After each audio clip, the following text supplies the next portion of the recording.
David Quadrelli from Canucks Army, Canucks Conversation joins us. David, our two teams hooked up for a little weekend trade. Vasily Podkolzin for a 4th round pick. Let me start with the Vancouver perspective on this. What's kind of been the fan base's reaction to this? Is it, giving up on Podkolzin too early, or thank God they got something for the guy?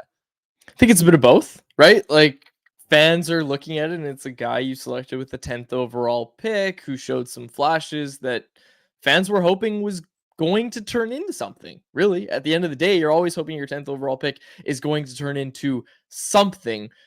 I'll walk you through this and I'll try to let you guys get questions in, because I basically could sit here and tell you the timeline of Vasily Podkolzin's career to this point, and that would take me about 10, 15 minutes, and I could do it all. I could give it to you all very thoroughly, but I'll start with where Canucks fans' heads are at right now. When this guy was drafted, we were talking about, okay, maybe a bit of a boomer bust pick, never really put up point totals anywhere he played, but has undeniable tools. Some guys had him in the top 3, top 5. He falls to 10. What a steal. You've got this guy at 10th overall.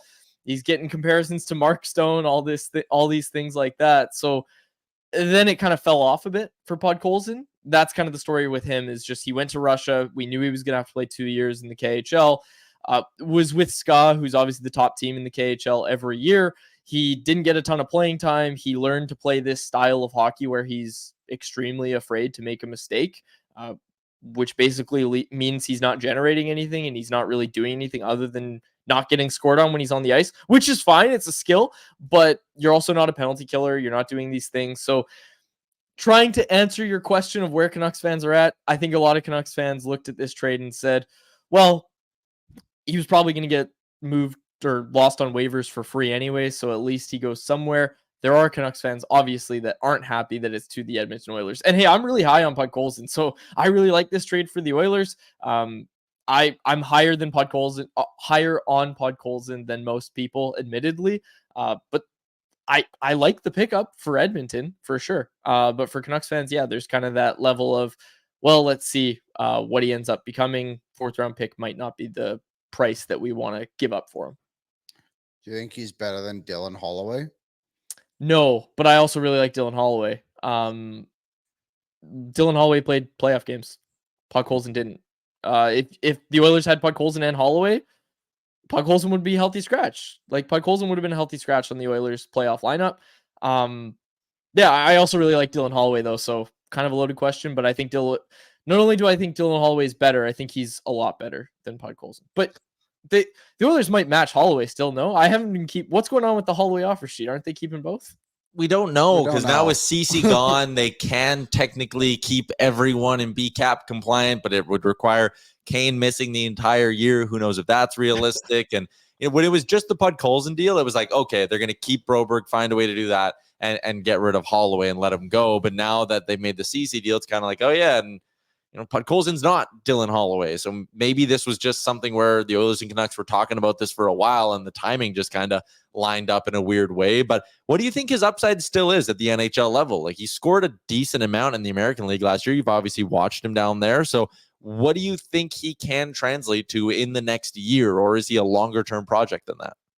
Yeah, I wouldn't call him a long-term project. You don't have much time with him, I don't think. I think you got to figure it out, right? If you're Vasily Podkolzin and if you're the Edmonton Oilers, you need to figure out what that relationship's going to look like. The reason the Canucks made this trade, guys, is because they didn't want to put him on waivers.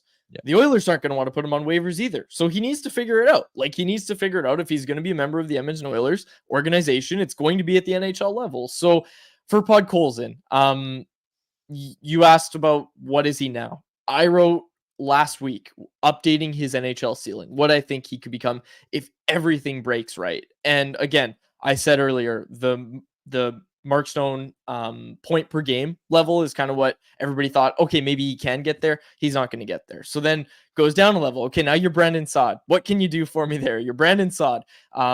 Is that his new ceiling? That's kind of where I kind of pinpointed as a guy who can maybe put up like 50 points if everything breaks right. That being said, he killed penalties in Russia. He has not killed penalties at any point in North America. Not under Travis Green, not under Bruce Boudreau, not under Rick Tocchet. And I do not get it. I've been saying for years. And again, you're talking to the right guy. I really do like Vasily Podkolzin. excellent human being, all that stuff aside, just on ice, I think there's a lot of potential there. At least I thought there was a lot of potential. Now 3 NHL coaches have disagreed with me, but I've always thought there's some potential with Podkolzin there. I think he has the smarts to kill penalties. And again, I talked about that mistake-free game that he tries so hard to play.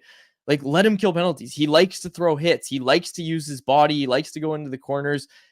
Let him try to kill penalties. He did it in Russia. And again, he did it in the World Juniors. He did it at the Hlinka. Like, this guy can kill penalties. So that's been the big thing for me is if you're going to play in the NHL, it's going to be as a bottom six winger, right?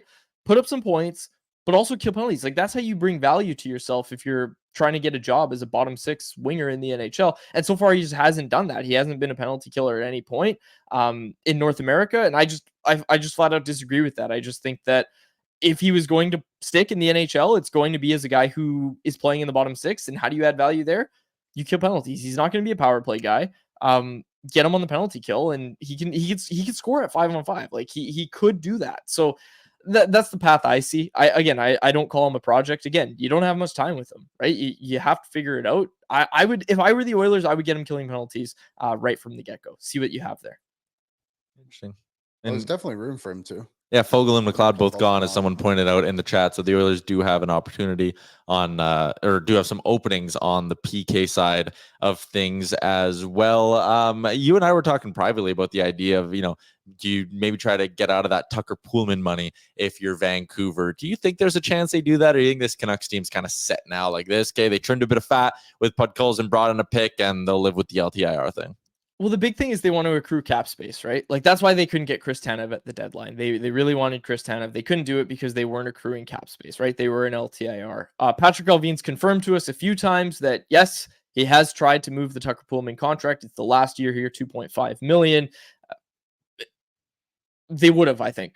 Like, if they could, they would have. And I think the ask is just too high from other teams for what the Canucks are willing to do, right? Because ultimately, this is how I always say it, is you have to look at it from a pure asset management perspective.